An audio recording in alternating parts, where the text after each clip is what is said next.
Hi friends, అందరికీ నమస్కారం. Friends, ఇప్పుడిప్పుడే వచ్చిన వెదర్ రిపోర్ట్ అయితే ఒకసారి తెలుసుకుందాము. వీడియో పూర్తిగా చూడండి, అలాగే తప్పకుండా లైక్ చేసి ఛానల్ని సబ్స్క్రైబ్ చేసుకోండి.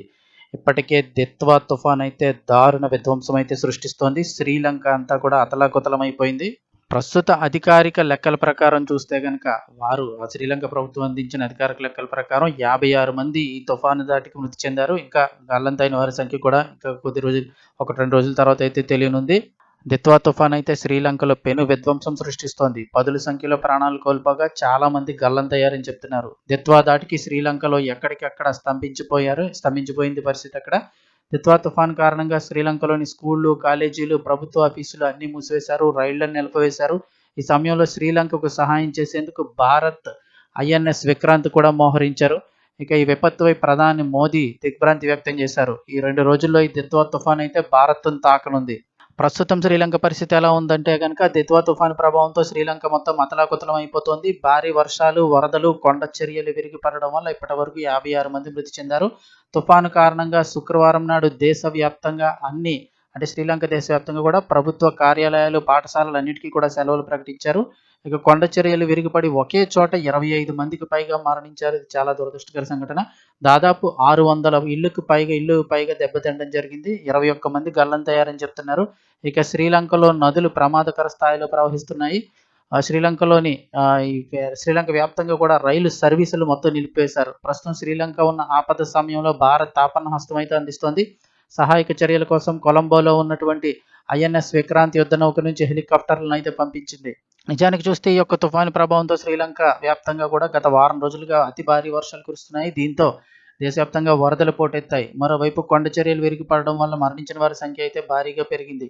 ఇందులో 21 మంది గల్లంతయ్యారు. 600 ఇళ్లు పైగా పూర్తిగా దెబ్బతిన్నాయి. శ్రీలంక ప్రభుత్వ విపత్తుల నిర్వహణ కేంద్రం ప్రకారం చూస్తే మధ్య ప్రాంతంలోని టీ ఉత్పత్తి కేంద్రాలైనటువంటి బదుల్లా, నువారా, ఏలియా జిల్లాల్లో కొండ చర్యలు విరిగిపడి అక్కడ 25 మందికి పైగా మరణించారు. ఈ నేపథ్యంలో అన్ని ఆఫీసులన్నిటికీ కూడా సెలవులు అయితే ఇచ్చేశారు. ఇక శ్రీలంకలోని చాలా వరకు నదులు, రిజర్వాయర్లు అన్నీ కూడా పొంగి పొరలిపోతున్నాయి. ముఖ్యంగా కెలాని నది పరివాహక ప్రాంతంలో కొలంబోతో సహా లోతట్టు ప్రాంతాలన్నిటికీ కూడా రాబోయే 48 గంటల్లో మరోసారి రెడ్ లెవెల్ ఫ్లడ్ వార్నింగ్ అయితే జారీ చేశారు. ఇప్పటికే నది వరద ఎక్కువ ఉంటే మరోసారి ఫ్లడ్ వార్నింగ్ అయితే జారీ చేశారు. శుక్రవారం ఒక్కరోజే 200 మిల్లీమీటర్ల కంటే ఎక్కువ వర్షపాతం నమోదయ్యే అవకాశం ఉందని వాతావరణ శాఖ ఇప్పటికే హెచ్చరించింది. ఇక కొండ చర్యలు విరిగిపడడం, బురద, చెట్లు, రోడ్లు, రైలు మార్గాలపై పడడంతో పలు ప్రాంతాల్లో రోడ్లన్నీ కూడా మూసివేశారు. అత్యవసర సేవలు మినహా రైలు సర్వీసులు అన్నింటినీ కూడా శుక్రవారం ఉదయం 6 గంటల నుంచే రద్దు చేసేశారు. దాదాపు 20,500 మంది సైనిక సిబ్బంది అయితే గనక శ్రీలంక సహాయక చర్యల కోసం మోహరించడం జరిగింది. ఇక దిత్వా తుఫాన్ శ్రీలంకలో సృష్టించినటువంటి తీవ్ర విధ్వంసంపై ప్రధానమంత్రి నరేంద్ర మోదీ ఎక్స్ వేదికగా స్పందించారు. ఈ విపత్తులో ప్రాణాలు కోల్పోయిన వారి కుటుంబాలకు సంతాపం తెలిపారు. దిత్వా తుఫాను కారణంగా తమ వారిని కోల్పోయిన శ్రీలంక ప్రజలకు తన హృదయపూర్వక సంతాపం తెలియజేస్తున్నట్లు ట్వీట్ చేశారు. బాధిత కుటుంబాలు త్వరగా కోలుకోవాలని ప్రార్థిస్తున్నట్లు చెప్పారు.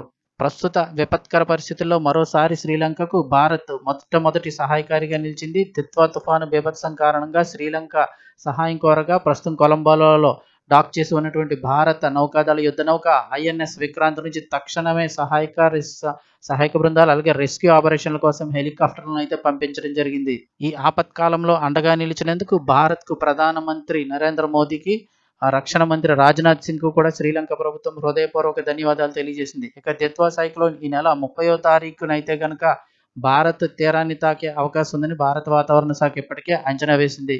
సో ఇది ప్రస్తుతం దిత్వా తుఫాన్ యొక్క పరిస్థితి అయితే కనుక నెక్స్ట్ మన ఏపీకి సంబంధించి నెక్స్ట్ వీడియోలో అయితే పూర్తి వివరాలు తెలుసుకుందాము. వీడియో తప్పకుండా లైక్ చేసి ఛానల్ని సబ్స్క్రైబ్ చేసుకోండి.